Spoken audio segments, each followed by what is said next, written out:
this 4th of July, as we celebrate America's 250th anniversary, Watsonville takes celebration to new heights.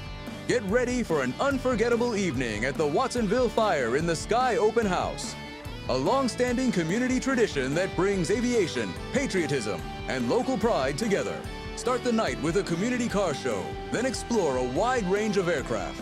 Enjoy exciting flyovers, parachute flag jump, live music, local food, a free Kidz Zone, and a spectacular fireworks show to end the night. Saturday, July 4th at the Watsonville Municipal Airport. Gates open at 4:30 p.m. Free admission and parking. Celebrate America's 250th. Don't miss Watsonville's Fire in the Sky Open House.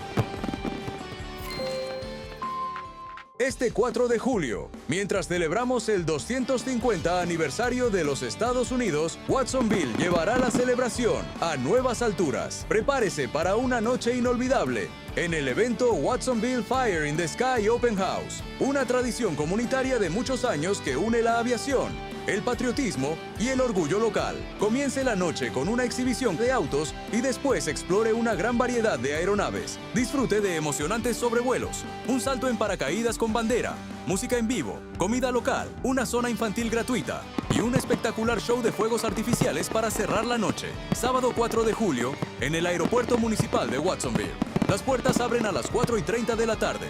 Entrada y estacionamiento gratuitos. Celebre el 250 aniversario de los Estados Unidos. No se pierda el Watsonville Fire in the Sky Open House.